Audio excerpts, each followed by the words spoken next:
Hello. Welcome to Market Discussion of the Day. Today, October 2nd, 2025. Thursday ആണ്. അതിലും important ആയിട്ടുള്ള കാര്യം പുതിയൊരു ക്വാർട്ടറിൻ്റെ സ്റ്റാർട്ടിംഗ് ആണ് ഇന്നലെ എനിക്ക് വീഡിയോ റെക്കോർഡ് ചെയ്യാൻ പറ്റിയിട്ടില്ലായിരുന്നു. ഞാൻ ഇന്നലെ ഓൾറെഡി പറഞ്ഞിട്ടുണ്ടായിരുന്നു നമ്മളൊരു ട്രിപ്പിലാണെന്ന്. അപ്പോൾ ആ ഒരു സമയത്തായിരുന്നു ഫ്ലൈറ്റിലൊക്കെ ആയിരുന്നു ആ ഒരു ടൈമിൽ. സോ അതുകൊണ്ടിട്ട് റെക്കോർഡ് ചെയ്യാൻ പറ്റിയിട്ടില്ല. സോ എന്തായാലും ഇന്ന് നമ്മൾ മാർക്കറ്റ് ഡിസ്കഷനിലോട്ട് പോകുന്നതിന് മുന്നേ ആയിട്ട് നമ്മളുടെ പുതിയ ബാച്ച് ഫ്രീ ആയിട്ട് ഫോറക്സ് ട്രേഡിംഗ് പഠിപ്പിക്കുന്ന പുതിയ ബാച്ച് അടുത്ത തിങ്കളാഴ്ച സ്റ്റാർട്ട് ചെയ്യുന്നുണ്ട്. ഈ ആഴ്ച സ്റ്റാർട്ട് ചെയ്യാനായിട്ടിരുന്നതാണ്, പക്ഷേ ഒരുപാട് അവധികൾ ഈ ആഴ്ച ഉണ്ടായത് കൊണ്ടിട്ട് നമ്മൾ അടുത്ത ആഴ്ചയിലത്തോട്ട് പോസ്റ്റ്പോണ്ട് ചെയ്തു എന്നുള്ളൊരു കാര്യം ഞാൻ മെനഞ്ഞാന്നത്തെ വീഡിയോയിൽ ഞാൻ പറഞ്ഞിട്ടുണ്ട്. സോ ഒന്നും കൂടെ ഞാൻ എടുത്ത് പറയുകയാണ്. സോ ഫ്രീ ആയിട്ട് ഫോറക്സ് ട്രേഡിംഗ് പഠിക്കണം എന്നുള്ള എല്ലാ ആൾക്കാർക്കും എൻ്റെ ഡിസ്ക്രിപ്ഷനിൽ നമ്പർ ഉണ്ടാവും. എനിക്ക് മെസ്സേജ് അയച്ചു കഴിഞ്ഞാൽ ബാക്കി കാര്യങ്ങൾ ഞാൻ കോർഡിനേറ്റ് ചെയ്യുന്നതായിരിക്കും. എടുത്ത് ഓർമ്മിപ്പിച്ചു പോവുകയാണ്. സോ മിക്കവാറും ചിലപ്പോൾ ഞാൻ ഇന്ന് ഈ ഒരാഴ്ച ഇന്നോ നാളെയോ മറ്റന്നാളോ ഒന്നും റിപ്ലൈ ചെയ്യാനായിട്ടുള്ള പോസിബിലിറ്റി കുറവാണ്. മിക്കവാറും സൺഡേയും മൺഡേ ആയിട്ടായിരിക്കും റിപ്ലൈ ചെയ്യുക. എന്തായാലും നിങ്ങൾ മെസ്സേജ് അയച്ചിടുക. ഞാൻ അതിന് പ്രോപ്പറായിട്ടുള്ള കോർഡിനേഷൻ ചെയ്ത് പോവുകയും ചെയ്യാം. Okay, so coming to market discussion, coming to fundamental side, നമുക്കറിയാം നമ്മൾ പുതിയൊരു ക്വാർട്ടറിൻ്റെ സ്റ്റാർട്ടിംഗ് ആണെന്നുള്ളൊരു കാര്യം പറഞ്ഞിട്ടുണ്ടായിരുന്നു. ഒരുപാട് ഇൻസ്റ്റിറ്റ്യൂഷൻസും കമ്പനീസും ഒക്കെ അവരുടെ പുതിയ തീരുമാനങ്ങൾ എടുക്കുന്നത് ഈ വർഷത്തെ ലാസ്റ്റ് ക്വാർട്ടർ ആയതുകൊണ്ടിട്ട് തന്നെ ഈ ഒരു ദിവസങ്ങളിലായിരിക്കും എന്നുള്ളൊരു കാര്യം കൂടെ മനസ്സിലാക്കുക. ഉറപ്പായിട്ടും അങ്ങനത്തുള്ള കാര്യങ്ങൾ മാർക്കറ്റിനെ ഡയറക്റ്റ്ലി അഫക്റ്റ് ചെയ്യുകയും ചെയ്യും എന്നുള്ളൊരു ചിന്തയോടുകൂടി വേണം നമ്മൾ ട്രേഡ് എടുക്കാൻ എന്നുള്ളൊരു കാര്യം കൂടെ ഞാൻ എടുത്ത് ഓർമ്മിപ്പിച്ചു പോവാണ്. അതിൻ്റെ കൂടെ നാളെ വളരെ ഇമ്പോർട്ടൻ്റ് ആയിട്ടുള്ള നോൺ ഫാം പേറോളിൻ്റെ ന്യൂസും വരുന്നുണ്ട്. അതുകൊണ്ടിട്ട് തന്നെ നോൺ ഫാം പേറോൾ നാളെ ഉച്ചയ്ക്ക് 1:30 മണിക്കാണ്. ഓക്കെ, സോ ഈ ഉച്ചയ്ക്ക് 1:30 മണിക്ക് ഈ നോൺ ഫാം പേറോളിന് മുന്നേ ആയിട്ട് 1:30 മണിക്കാണ് UK ടൈമിംഗ് 1:30. ഞാനിപ്പോൾ അൽബേനിയയിലായതുകൊണ്ടിട്ട് ഇതിനകത്ത് 2:30 കാണിക്കുന്നതാണ്. നമ്മൾ ലോക്കൽ ടൈമാണ് കാണിക്കുന്നത്. ഓക്കെ, സോ ഇന്ത്യൻ ടൈമിംഗ് ആകുമ്പോൾ ഏകദേശം ഒരു 6 മണി ആ ഒരു സമയത്തായിരിക്കും ഈ ഒരു ന്യൂസ് വരുന്നത് എന്നുള്ളൊരു കാര്യം കൂടെ മനസ്സിലാക്കുക. സോ അതുകൊണ്ടിട്ട് തന്നെ ഇന്ന് നിങ്ങൾ ഓൾറെഡി പ്രോഫിറ്റബിൾ ആണ്, ട്രേഡിൽ പ്രോഫിറ്റ് ആയിട്ടാണ് നിൽക്കുന്നതെങ്കിൽ ഒരു കാരണവശാലും ഇന്ന് ഉച്ചയ്ക്ക് മുന്നേ ആയിട്ട് നല്ലൊരു പ്രോഫിറ്റ് കിട്ടുന്ന സമയത്ത് ട്രേഡിൽ നിന്ന് മാറി നിൽക്കുക. അതിനുശേഷം നാളെ കംപ്ലീറ്റ് ആയിട്ട് മാറി നിൽക്കുക എന്നുള്ളൊരു കാര്യമാണ് എനിക്ക് പറയാനായിട്ടുള്ളത്. ഓക്കെ, കാരണം നാളെ നോൺ ഫാം പേറോൾ ആണ് വളരെ ഇമ്പോർട്ടൻ്റ് ആയിട്ട് നമ്മൾ നോക്കി കാണുകയും ചെയ്യണം. ഇന്നത്തെ നമ്മൾ ന്യൂസ് നോക്കുകയാണെങ്കിൽ നമുക്ക് ഇനിഷ്യൽ ജോബ്ലെസ് ക്ലെയിം ആണ് ഇന്ന് വളരെ ഇമ്പോർട്ടൻ്റ് ആയിട്ടുള്ളൊരു ന്യൂസ് ഉള്ളത്. പക്ഷേ അത് ഒരു ഡയറക്ഷണൽ ചേഞ്ച് ഒന്നും ഉണ്ടാക്കത്തില്ല. 1:30 മണിക്ക് UK ടൈമിംഗ് 1:30 മണിക്ക് ഒരു വോളറ്റാലിറ്റി ഉണ്ടാക്കാനുള്ള പോസിബിലിറ്റി വളരെ കൂടുതലാണ് ഇനിഷ്യൽ ജോബ്ലെസ് ക്ലെയിമിന്. എല്ലാ വ്യാഴാഴ്ചയും വരുന്ന ന്യൂസാണ്. സോ ആ ഒരു സമയത്തൊന്ന് ജസ്റ്റ് ഒന്ന് കെയർഫുൾ ആയിട്ടിരിക്കണം എന്നുള്ളത് കാര്യം മാത്രമാണ് എനിക്ക് പറഞ്ഞു പോകാനായിട്ടുള്ളത്. ഓക്കെ, അതിൻ്റെ കൂടെ നമ്മൾ പൊളിറ്റിക്കൽ സൈഡിൽ നിന്ന് ഒരുപാട് കാര്യങ്ങൾ, ഇസ്രായേൽ ഹമാസ് വാറിൻ്റെ കാര്യങ്ങൾ, US എടുക്കുന്ന തീരുമാനങ്ങൾ, അതേപോലെ US പൊളിറ്റിക്കൽ ഇഷ്യൂസ്, അതേപോലെ തന്നെ റഷ്യ ഉക്രൈൻ പീസ് ടോക്കുകൾ, അവർ തമ്മിൽ സംസാരിക്കുകയോ ഇല്ലയോ എന്നുള്ളൊരു കാര്യങ്ങൾ, അങ്ങനെ ഒരുപാട് കാര്യങ്ങൾ പൊളിറ്റിക്കൽ സൈഡിൽ നിന്ന് നടക്കുന്നുണ്ട്. ഇതെല്ലാം നമ്മൾ കൺസിഡർ ചെയ്ത് പോകണം. ഈ ന്യൂസുകളൊക്കെ ജസ്റ്റ് ഒന്ന് അപ്ഡേറ്റഡ് ആയിട്ടിരുന്നാൽ കുറച്ചും കൂടെ ബെറ്റർ ആയിരിക്കും. എന്നും പറഞ്ഞ് നമ്മൾ ഇങ്ങനത്തുള്ളൊരു കാര്യങ്ങൾ നടക്കുന്നുണ്ട് എന്ന് പറഞ്ഞ് തീരുമാനം എടുക്കാതിരിക്കുക ഉള്ളതല്ല എൻ്റെ പോയിന്റ് എന്ന് പറഞ്ഞാൽ നമ്മൾ പ്രോപ്പറായിട്ടുള്ള റിസ്ക് മാനേജ് ചെയ്യണം, പ്രോപ്പറായിട്ട് സ്റ്റോപ്പ് ലോസുകൾ ഇട്ട് തന്നെ ട്രേഡ് ചെയ്ത് മുന്നോട്ട് പോവുക എന്നുള്ളത് മാത്രമാണ് എനിക്ക് പറയാനായിട്ടുള്ളത്, പ്രത്യേകിച്ച് ഗോൾഡിൽ. Okay, so coming to technical side, first of all നമുക്ക് JPY എല്ലാ ദിവസത്തെയും പോലെ JPYയിലോട്ട് വരാം. JPY 147.15 എന്ന് പറയുന്ന റേഞ്ചിൽ നിൽക്കുന്നു. നമ്മൾ 147 അവിടെ നിന്ന് നമുക്ക് ബൈ ചെയ്ത് മുന്നോട്ട് പോകാം. നമ്മുടെ JPYയുടെ കാര്യത്തിനകത്ത് JPY 148 എന്ന് പറയുന്ന ഒരു സപ്പോർട്ട് ബ്രേക്ക് ചെയ്തിട്ടാണ് താഴോട്ട് പോയത്. നമ്മൾ മെനഞ്ഞാന്ന് പറഞ്ഞിട്ടുണ്ടായിരുന്നു 148 അവിടെ നിന്ന് ബൈ ചെയ്യാമെന്നുള്ളൊരു കാര്യം. പക്ഷേ അങ്ങനെ ബൈ ചെയ്തിട്ടുള്ള ആൾക്കാർക്ക് ഓൾറെഡി സ്റ്റോപ്പ് ലോസ് അടിച്ച് പോയിട്ടുണ്ട് എന്നുള്ളൊരു കാര്യം എനിക്ക് മനസ്സിലാവും. പക്ഷേ ഉറപ്പായിട്ടും നമുക്ക് എന്താണ് JPYയിലൊക്കെ നമ്മളൊരു 10 ഓപ്പർച്യൂണിറ്റി പറയുന്നതിനകത്ത് 1-2 ഓപ്പർച്യൂണിറ്റീസ് ആണ് സ്റ്റോപ്പ് ലോസ് അടിക്കുന്നത്, അല്ലേ? സോ വീണ്ടും നമുക്ക് JPY 147 ഈ ഒരു പോയിന്റിൽ നിന്ന് വേണമെങ്കിലും ബൈ ചെയ്ത് മുന്നോട്ട് പോകാം. 146.40 താഴെ സ്റ്റോപ്പ് ലോസ് ഇടണം, നിർബന്ധമായിട്ട് ഇട്ട് ഈ ഒരു പോയിന്റിൽ നിന്ന് വേണമെങ്കിൽ ബൈ ചെയ്ത് മുന്നോട്ട് പോകാം എന്നുള്ളതാണ് എനിക്ക് JPYയിൽ പറഞ്ഞു പോകാനായിട്ടുള്ളത്. യൂറോയിലോട്ട് വരുമ്പം 1.7416 വരെ നിൽക്കുന്നു.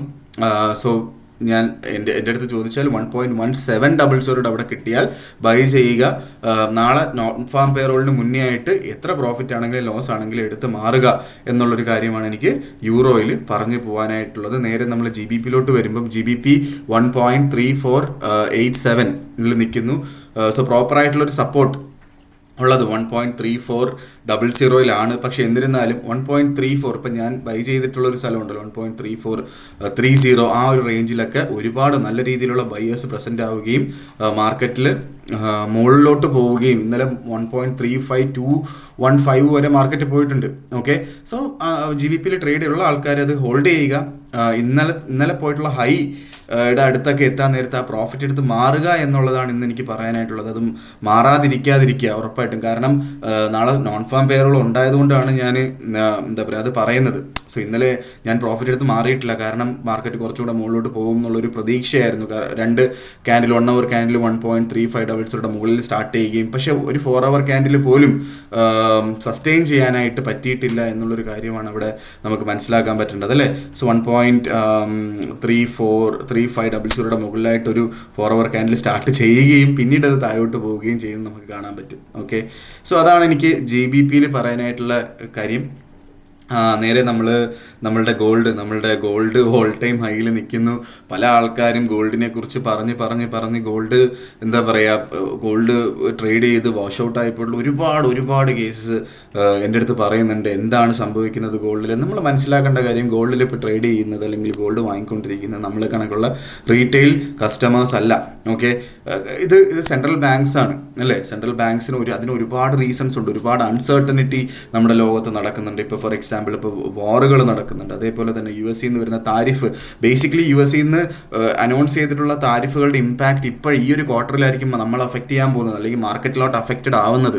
അതേപോലെ തന്നെ ബ്രിക്സ് കറൻസിയുടെ ഭാഗമായിട്ട് അതിനെ ബാക്ക് ചെയ്യുന്നത് ഗോൾഡ് ആയതുകൊണ്ട് തന്നെ ബ്രിക്സ് കറൻസി അതിനെ ബന്ധപ്പെടുത്തിയിട്ടുള്ള രാജ്യങ്ങളൊക്കെ, അവിടുത്തെ സെൻട്രൽ ബാങ്കുകളൊക്കെ ഗോൾഡ് വാങ്ങിക്കൊണ്ടേയിരിക്കുന്നു എന്നുള്ളൊരു കാര്യം മനസ്സിലാക്കുക. സോ അതുകൊണ്ടിട്ട് തന്നെ ഗോൾഡിൻ്റെ വില ഇനിയും ഓൾ ടൈം ഹൈകൾ പോകും. ഇന്ന് വീണ്ടും 3893 വരെ മാർക്കറ്റ് പോയിട്ടുണ്ടെന്നുള്ളൊരു കാര്യം നമുക്ക് കാണാം അല്ലേ. സോ എന്തിനാണ് ഈ പറക്കുന്ന പക്ഷിയെ നമ്മൾ പിടിക്കാൻ നിൽക്കുന്നത്? വേണമെന്നുള്ള ആൾക്കാർക്ക് പിടിക്കാം, പക്ഷേ അതിനുള്ളൊരു എന്താ പറയുക സാഹചര്യവും നമുക്കുണ്ടാവണം. അതിനുള്ളൊരു സ്റ്റോപ്പ് ലോസ് അല്ലെങ്കിൽ റിസ്ക് മാനേജ് ചെയ്യാൻ നമ്മൾ തയ്യാറായിരിക്കണം. നമുക്ക് ഒരുപാട് നഷ്ടങ്ങൾ ഉണ്ടായിട്ടുണ്ടാവാം ഗോൾഡിൽ, പക്ഷെ ഒറ്റയടിക്ക് അത് നികത്തണം എന്ന് വിചാരിച്ച് ട്രേഡ് ചെയ്യാതിരിക്കുക. ഇത് ഞാൻ പറയുന്നത് ഞാനും അങ്ങനെ ചെയ്തിട്ട് ഒരുപാട് ലോസുകൾ ഉണ്ടാക്കിയിട്ടുള്ള ആളാണ്. അതുകൊണ്ടിട്ടാണ് ഞാൻ പറയുന്നത് അത്. ഓക്കെ, സോ അങ്ങനെ ചെയ്യാതിരിക്കുക. നമ്മൾ ഗോൾഡിൽ ഇപ്പം ഒരു നല്ലൊരു $5,000 അല്ലെങ്കിൽ $10,000 ഉള്ള ഒരാൾ മാക്സിമം 0.1 0.2 ലോട്ടിൽ മാത്രം ട്രേഡ് ചെയ്യുക. ഒരു $30 എങ്കിലും സ്റ്റോപ്പ് ലോസ് ഇടുക. അങ്ങനെ മാത്രം ട്രേഡ് പോവുക. നിങ്ങൾ എടുക്കുന്ന ഓപ്പർച്യൂണിറ്റി, നിങ്ങൾ പഠിച്ചിട്ടുള്ള കാര്യം, നിങ്ങൾ ബിലീവ് ചെയ്യുന്ന ആ ഒരു ടെക്നിക്കൽ ഒരു ട്രേഡ് എടുക്കാനായിട്ട് നിങ്ങൾ പഠിച്ചല്ലോ. ആ പഠിച്ച കാര്യങ്ങളൊക്കെ കറക്റ്റാണ്, പക്ഷേ ഓവർ ലോട്ടും പ്രോപ്പറായിട്ടുള്ള സ്റ്റോപ്പ് ലോസ് ഇടാത്തതുമാണ് ഗോൾഡിൽ നമുക്ക് ലോസ് ഉണ്ടാവാനായിട്ടുള്ള മെയിൻ റീസൺ. ഓക്കെ, ഈ രണ്ട് കാര്യങ്ങളും ചെയ്ത് നിങ്ങൾ ചെറിയ ലോട്ട് സൈസും പ്രോപ്പറായിട്ടുള്ള സ്റ്റോപ്പ് ലോസും ഒരു $25 to $30 എങ്കിലും ഗോൾഡിൽ നമ്മൾ സ്റ്റോപ്പ് ലോസും അതേപോലെ ലോട്ട് സൈസും വളരെ ചെറുത്, അതായത് ലോട്ട് സൈസ് എന്ന് പറയുമ്പോൾ നമുക്കൊരു $30 സ്റ്റോപ്പ് ലോസ് അടിച്ചാൽ നമുക്ക് മാക്സിമം പോകാൻ പറ്റുന്ന പൈസ എന്ന് പറയുന്നത് നമ്മുടെ അക്കൗണ്ടിൻ്റെ ബേസിക് ആയിട്ട് പറഞ്ഞാൽ ഒരു 10% കൂടുതലാവാൻ പാടില്ല. ഓക്കെ, ആ രീതിയിൽ വേണം നമ്മൾ ലോട്ട് സൈസ് തീരുമാനിക്കാനായിട്ട്.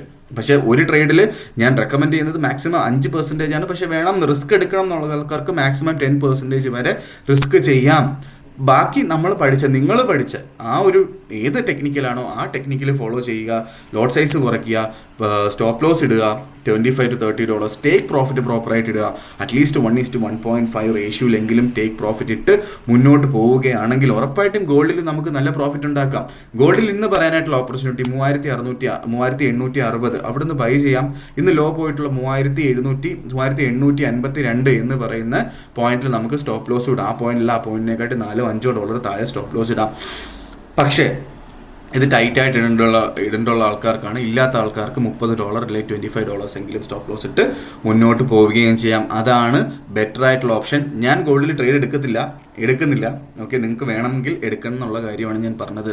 ഏറ്റവും ബെറ്റർ കാര്യം GBPയിലൊക്കെ നല്ല ലോട്ട് സൈസ് എടുത്ത് ട്രേഡ് ചെയ്യുന്നതല്ലേ എന്ന് പറഞ്ഞുകൊണ്ട് ഇന്നത്തെ ദിവസത്തെ മാർക്കറ്റ് ഡിസ്കഷൻ ഞാൻ കൺക്ലൂഡ് ചെയ്യാണ്. അതേപോലെ തന്നെ നിങ്ങൾ പുതിയ ബ്രോക്കേഴ്സ് നോക്കുന്നുണ്ടെങ്കിൽ ഞാൻ പേഴ്സണലി യൂസ് ചെയ്യുന്ന ബ്രോക്കർ സ്റ്റാർ ട്രേഡർ എന്ന് പറഞ്ഞ ബ്രോക്കറാണ്. സ്റ്റാർ ട്രേഡറിനെ കുറിച്ച് പറഞ്ഞു കഴിഞ്ഞാൽ നമുക്ക് എല്ലാ രീതിയിലുള്ള റെഗുലേഷൻസും UK, UAE, Australia, south Africa ഈ 4 രാജ്യങ്ങളിലെ റെഗുലേഷൻ്റെ കൂടെ $100,000 വരെ ഇൻഷുർ ചെയ്യുന്നുണ്ട്. ലോയിഡ്സ് ബാങ്ക് ഇൻഷുർ ചെയ്യുന്നുണ്ട്.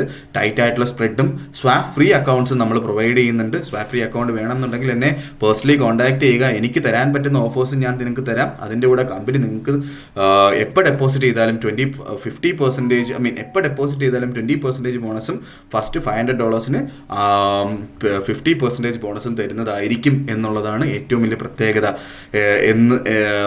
അപ്പോൾ സ്റ്റാർട്ട് റേറ്റിൽ ട്രേഡ് ചെയ്യണം എന്നുള്ള ആൾക്കാർക്ക് എൻ്റെ ഡിസ്ക്രിപ്ഷനിൽ നമ്പറോ എൻ്റെ ലിങ്ക് ഉണ്ടാവും. ആ ലിങ്ക് ത്രൂ നിങ്ങൾക്ക് രജിസ്റ്റർ ചെയ്യാം. ലിങ്ക് രജിസ്റ്റർ ചെയ്തതിന് ശേഷം എൻ്റെ അടുത്ത് ചോദിച്ചാൽ എനിക്ക് പേഴ്സണലി തരാൻ പറ്റുന്ന കാര്യങ്ങൾ ഞാൻ നിങ്ങളെ അറിയിക്കുന്നതായിരിക്കും എടുത്ത് ഓർമ്മിപ്പിച്ചു പോവുകയാണ്. ഓക്കെ, സോ ഇതൊക്കെയാണ് ഇന്നത്തെ ദിവസം മാർക്കറ്റ് ഡിസ്കഷനിൽ എനിക്ക് പറഞ്ഞു പോകാനായിട്ടുള്ളത്. നാളെ ട്രേഡ് ചെയ്യാതിരിക്കുക. നാളെ മിക്കവാറും ഞാൻ ഈ വീഡിയോ ആയിട്ട് വരാനായിട്ടുള്ള പോസിബിലിറ്റി വളരെ കുറവാണ്. ഞാൻ ട്രിപ്പിലാണ്, അതുകൊണ്ടിട്ടാണ്. നമുക്ക് തിങ്കളാഴ്ചത്തെ ഓപ്പർച്യൂണിറ്റീസിനെ കുറിച്ച് ഞാൻ സാധാരണ വെള്ളിയാഴ്ച വന്നിട്ട് തിങ്കളാഴ്ച നോൺ ഫാം പേറോളൊക്കെ വരുന്ന ദിവസം ട്രേഡ് ചെയ്യേണ്ടതെന്ന് പറഞ്ഞ് തിങ്കളാഴ്ചത്തെ ഓപ്പർച്യൂണിറ്റീസ് ആയിരിക്കും പറയുന്നത്.